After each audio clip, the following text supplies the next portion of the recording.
अस्सलाम वालेकुम। आज हम ग्रुप थ्योरी से रिलेटेड नेक्स्ट लेक्चर करने जा रहे हैं। आज के लेक्चर में हम ग्रुप की कुछ एग्जांपल्स को देखेंगे जो कि आपको नज़र भी आ रही हैं। इसमें सबसे पहले आपने ये बताना है क्या ये ग्रुप है या नहीं है, और अगर ये ग्रुप है तो इसकी आइडेंटिटी क्या होगी, इसके इन्वर्सेस क्या होंगे, इस पे कुलेयर लॉ एसोसिएटेड, ये इनफैक्ट सारा हम इसमें डिस्कस करेंगे, इस पे सेटिस्फाई करवाएंगे।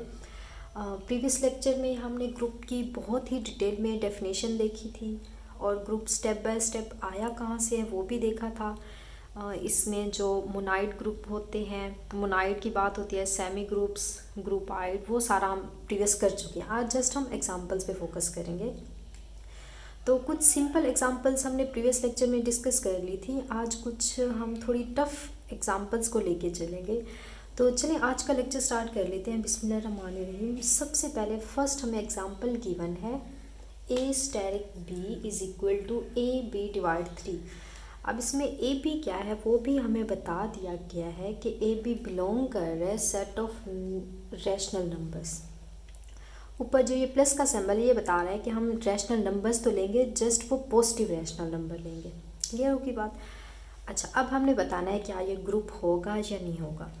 तो कुछ भी नहीं करना। आप देखें स्टेरिक का मैंने आपको बताया है, स्टेरिक कोई एक बाइनरी ऑपरेशन होता है। आप इनफैक्ट यहाँ पे डिफाइन कर दिया गया है कि आप जब भी रैशनल कोई पॉजिटिव रैशनल नंबर दो स्टेरिक उस पर अप्लाई करेंगे तो वो हमें आंसर जो देगा वो हमें इस फॉर्म में आंसर देगा हमेशा।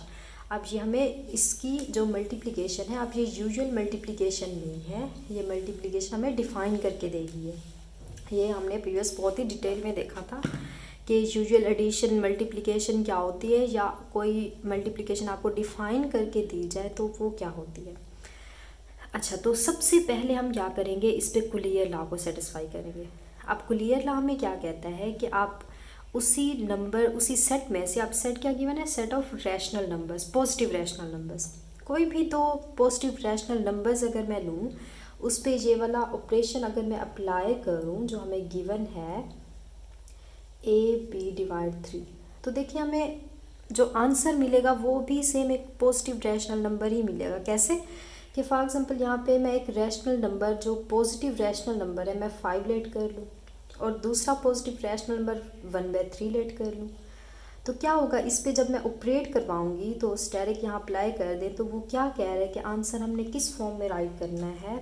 हमने सबसे पहले इसमें ए राइट करना है, ए हमारा 5 है, उसके बाद मल्टीप्लाई उसको बी से करना है, बी की वैल्यू 1/3 है, डिवाइजर में 3 है, तो ये क्या हो जाएगा 5/3 मल्टीप्लाई 3 मीन्स 5/9।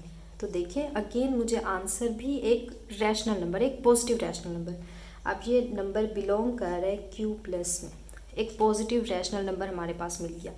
ये तो सिंपल हो गया, आप इसको बाय एग्जांपल खुद से चेक कर लें या आप इसका इनफैक्ट प्रूफ भी कर सकते हैं, क्योंकि हम ऐसा MCQs क्वेश्चन सोल्व करेंगे तो प्रूफ की तरफ नहीं जाना, हमने जस्ट इसको माइंड में देखना है। इनफैक्ट इसको सोल्व भी नहीं करना है, जस्ट माइंड में देखना है कि अगर मैं दो पॉजिटिव रैशनल नंबर्स लूँ उनको मल्टीप्लाई करके मैं 3 से डिवाइड कर दूँ तो ऑब्वियसली बात है हमें जो आंसर मिलेगा वो भी एक पॉजिटिव रैशनल नंबर ही होगा। तो इट मीन्स हमारी जो फर्स्ट कंडीशन है कुलियर लॉ की वो सेटिस्फाई हो गई। अच्छा, नेक्स्ट बात आती है एसोसिएटिव लॉ। तो ऑब्वियसली एसोसिएटिव भी इस पर अप्लाई हो जाएगा, क्योंकि पॉजिटिव नंबर्स, अगर यहाँ पे नेगेटिव नंबर्स होते फिर ये एसोसिएटिव लॉ का अप्लाई ना होता। ये आप खुद चेक कर सकते हैं कि अगर हम इस पे ABC, ये मैं एसोसिएटिव लॉ को राइट कर रही हूँ जो कि होता है इसके इक्वल। अच्छा, अब कोई भी 3 आप पॉजिटिव रैशनल नंबर्स लें उनको मल्टीप्लाई अगर इस फॉर्म में करवाएं या अगर इस फॉर्म में मल्टीप्लाई करवाएं, मल्टीप्लिकेशन आप देखें यूजुअल मल्टीप्लिकेशन ही है, मल्टीप्लिकेशन में ये डिफाइन कर दी गई है कि ए बी को मल्टीप्लाई करना है, और देखें जब ए बी को मल्टीप्लाई करेंगे तो आंसर में 3b डिवाइजर में आएगा, ऐसे होगा ना। आप देखें इसको कर भी लेते हैं, और इसका भी जब मल्टीप्लिकेशन करेंगे तो आंसर में इसका ये b है, BC डिवाइजर में 3 आएगा। इसकी देखें जो गिवन थी उससे हम कंपेयर करके कर रहे हैं। अच्छा, अब जब इन दो को, अब 1/3 को साइड पे कर लें, इन दो को जब मैं मल्टीप्लाई करूँगी फिर भी डिवाइजर में 3 आ जाएगा।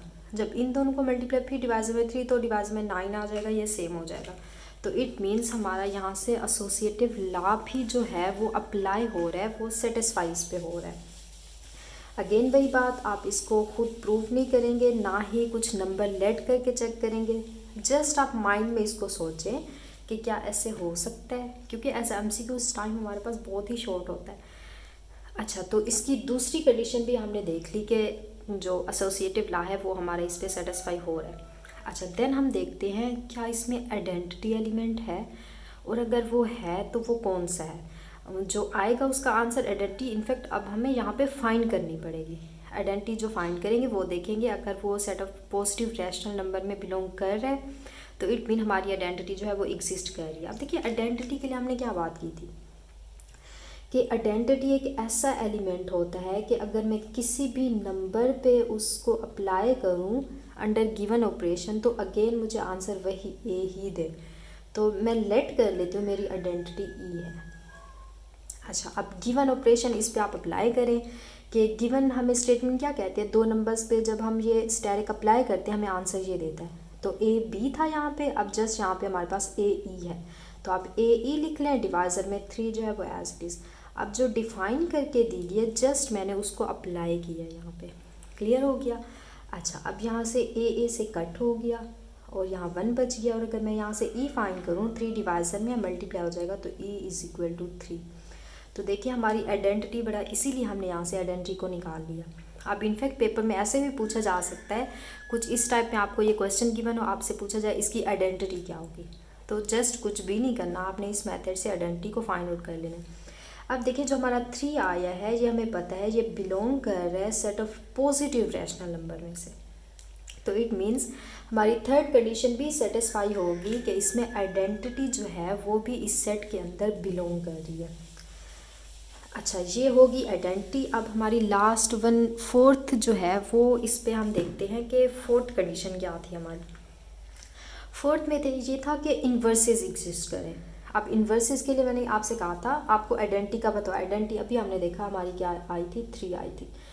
अच्छा, तो इन्वर्सेस क्या होते हैं कि हम किसी ए नंबर को किसी एक ऐसे नंबर से मल्टीप्लाई या अंडर गिवन ऑपरेशन अप्लाई करें तो हमारा जो आंसर है वो ई के इक्वल आ जाए, ये होती है इन्वर्स की डेफिनेशन। अब जस्ट कुछ भी ना करें, आइडेंटिटी की वैल्यू पुट कर दें और इस पे ऑपरेशन जो हमारा गिवन है उसको अप्लाई कर दें। तो ए प्राइम मैंने लेट कर लिया जो हमारा इन्वर्स है, आप इन्वर्स को ही फाइंड करना चाह रहे हैं।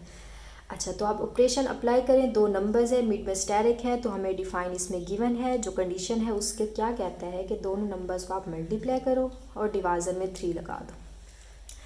अच्छा, अब अगर मैं 3 को दूसरी साइड पे ले जाऊं तो ए प्राइम इज इक्वल टू 9 हो जाएगा।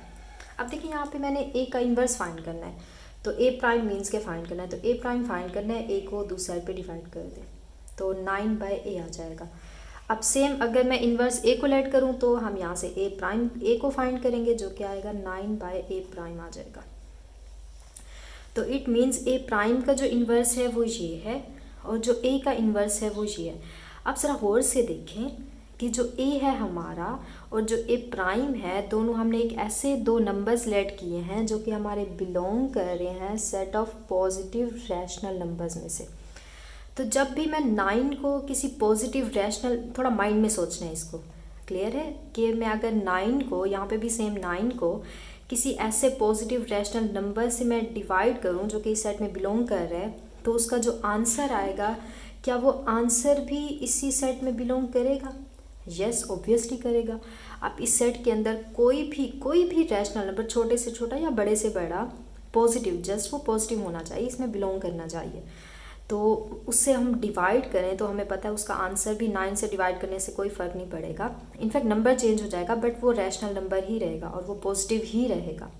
क्लियर होगी बात? तो इट मीन्स हमारे इन्वर्स भी एग्जिस्ट कर गए जो कि 9/a के इक्वल आ रहे हैं। क्लियर होगी बात? तो इट मीन्स हर नंबर का हमें इन्वर्स भी यहाँ पे मिल जाएगा जो कि 9/a के इक्वल है। इनफैक्ट यहाँ पे जो a होगा उसको a प्राइम से हम डिवाइड कर देंगे, तो इन्वर्सेस हम जनरल फॉर्म में यहाँ पे फाइंड आउट कर रहे हैं। किसी स्पेसिफिक एक नंबर का फाइंड करना होता वो तो बड़ा इसीलिए हम कर लेते हैं यहाँ पे।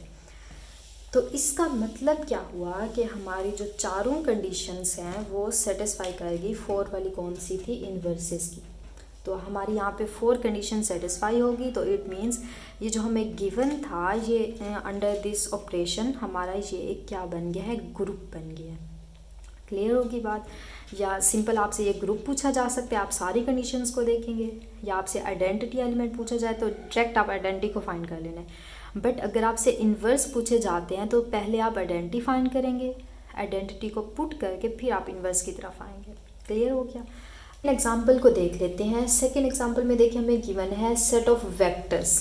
एक हमें वेक्टर का सेट गिवन है इन प्लेन और स्पेस। स्पेस में भी आप कंसीडर कर सकते हैं या उसको प्लेन में भी। प्लेन में अगर मैं डिफाइन करूं तो ये आपकी एक्स और वाई प्लेन होगी, कोई भी प्लेन आप लेट कर लें। तो इसमें जितने भी वेक्टर्स आ सकते हैं वो सारे वेक्टर्स का सेट यहाँ पे हमने लेना है। या अगर हम स्पेस की बात करें तो स्पेस ये होगी, इनफैक्ट ये एक्स वाई जी अगर हम प्लेन ड्रा करें तो इसमें पॉजिटिव नेगेटिव एक्सेस सारे आ जाएंगे। ये एक्स वाई प्लेन होगी आपकी। अच्छा, अब नेक्स्ट सिंपल ये हमारी प्लेन होगी। आप कह रहे हैं स्पेस में भी आप ले सकते हैं, तो स्पेस कुछ ऐसे ड्रा कर दें।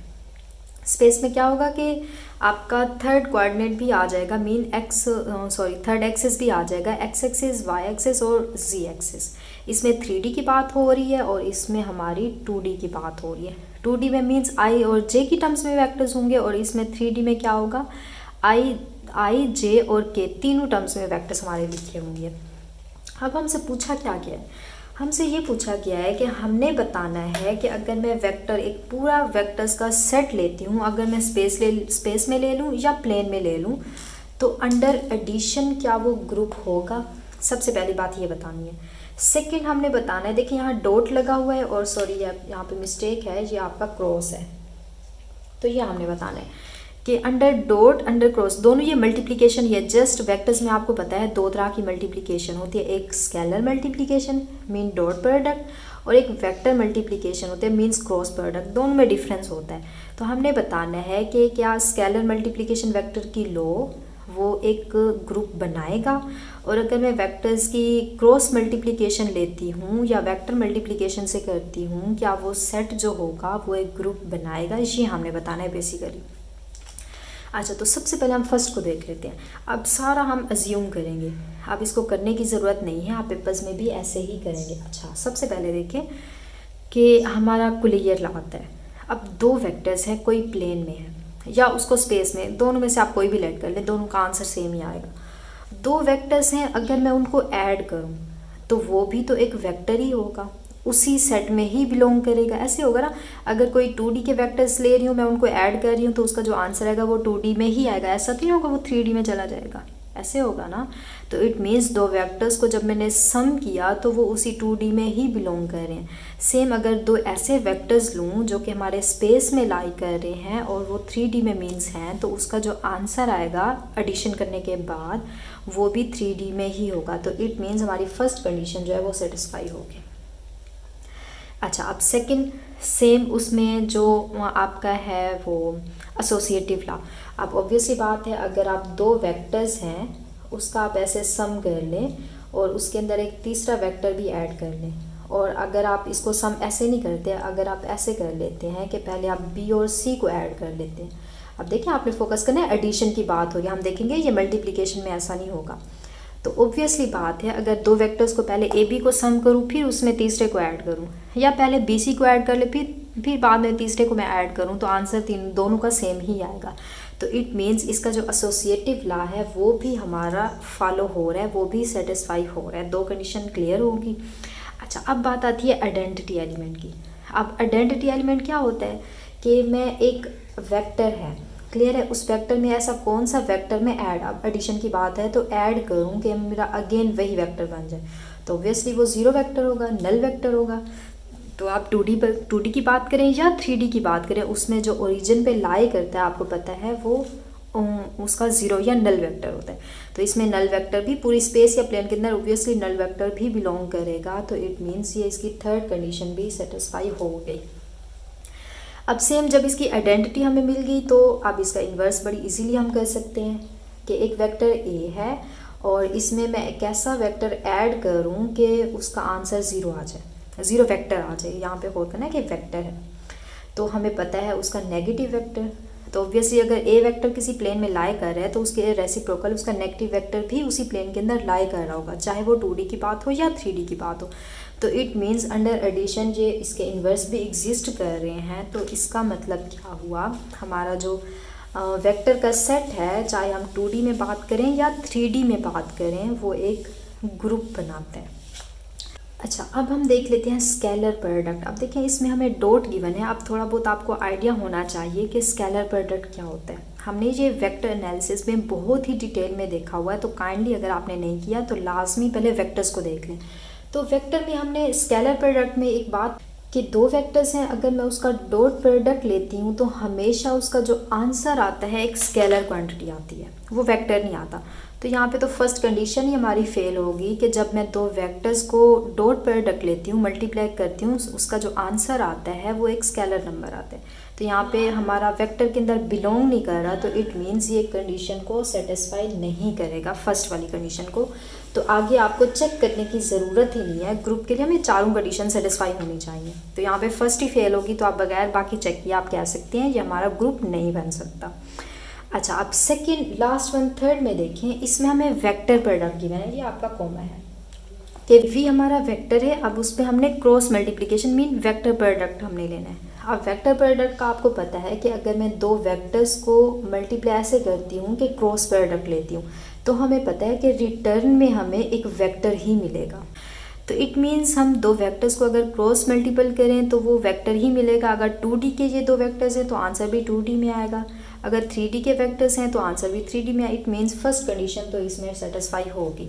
अब सेकंड देखते हैं, सेकंड हमें क्या कहती है। सेकंड हमें ये कहती है कि इसका हम लेंगे जी 3 वेक्टर्स के साथ स्केल वो मल्टीप्लिकेशन क्रॉस प्रोडक्ट लेंगे और इसके एसोसिएटिव ला बताएंगे। फर्स्ट ये होता है, अब इसको इक्वल हमने प्रूव करना है कि ए, आप ब्रैकेट लगा दें, बी और ये सी, ये हमने यहाँ पे प्रूव करना है। अच्छा, अब बेसिकली देखें ये क्या बन गया, 3 वेक्टर, ये भी वेक्टर है। अब ये 3 वेक्टर्स हैं, इनका क्रॉस प्रोडक्ट है, ये आपने पढ़ा होगा vector triple product. Vector scalar triple product भी हमने पढ़ा था, बट ये वेक्टर ट्रिपल प्रोडक्ट है। तो काइंडली अगर आपने वेक्टर एनालिसिस के लेक्चर नहीं देखे, अब अगेन वही बात, मैं इसकी डिटेल यहाँ पे नहीं करवा सकती, हमने बहुत ही अच्छे से किए। तो देखें, मैं थोड़ा सा यहाँ पे आपको बता देती हूँ कि इसको हमने कैसे किया था कि जो ये पास वाला है और ये जो दूर वाला है, इन दोनों का हमने यहाँ पे क्या करना होता है, डॉट प्रोडक्ट लेना है। सी का डॉट प्रोडक्ट लेना है ए के साथ, और जो रिटर्न में बी है उसको आप राइट करने, नेगेटिव का साइन लगाना है, और उसके बाद फिर इसको आपने इसके साथ करना है सी का डॉट प्रोडक्ट। अब देखें बी और सी को आप रेसिप्रोकल, पहले ए लिखते हैं बाद में सी, बात देखिए हमें पता है जो स्केलर प्रोडक्ट होता है सी डॉट ए इक्वल होता है ए डॉट सी के। अब यहाँ रिस्ट्रिक्शन नहीं है, आप जैसे भी राइट करें। अब सेम इसको हम क्या करेंगे, जो पास वाला है ए, इसका डॉट प्रोडक्ट लेना है दूर वाले के साथ, मीन ए सी के साथ, और साथ में बी वेक्टर माइनस फिर अगेन ए वेक्टर का हमने लेना है पास वाले बी के साथ, और ये सी जी हमारे। तो अब देखेंगे इसका आंसर कभी भी इसके इक्वल नहीं आएगा। तो अब यहाँ पे ही हमारी जो कंडीशन है यहाँ पे फेल हो जाएगी कि हम देखें यहाँ पे सी ए है और ए सी, इनफैक्ट इसका आंसर तो सेम आ जाएगा, ये बी हो जाएगा माइनस। अब देखिए यहाँ पे डिफरेंस आ रहा है, यहाँ सी बी हो रहा है और यहाँ पे ए बी हो रहा है। डॉट प्रोडक्ट लेंगे तो यहाँ वेक्टर ही चेंज हो रहा है। क्लियर होगी बात। तो अब यहाँ पे एसोसिएटिव लॉ प्रूव नहीं हो रहा, फर्स्ट वाली कंडीशन सेटिस्फाई है। इट मीन्स ये अब हमारा ग्रुपाइड बन गया है। ऐसा सेट जो जस्ट गुलियर लॉ को सेटिस्फाई करे, वो हमने प्रीवियस देखा था, वो ग्रुपाइड होता है। बट ये सेकंड कंडीशन को सेटिस्फाई नहीं कर रहा, तो इट मीन्स बाकी चेक करने की ज़रूरत नहीं है। तो इसका मतलब क्या हुआ, ये भी हमारा क्या होगा, एक ग्रुप नहीं बनाएगा। क्लियर होगी बात। तो जस्ट आज हमने ये एग्जांपल्स करनी थी, तो होगी हमारी, होप्स आपको क्लियर हो गया होगा। फिर भी अगर कोई आपको मसला आ रहा है, कुछ समझ नहीं आया, तो आप ज़रूर मुझसे पूछें, इंशाल्लाह मैं आपको ज़रूर रिप्लाई करूँगी। तो आज के लिए इतना ही काफ़ी। ओके, अल्लाह हाफिज़।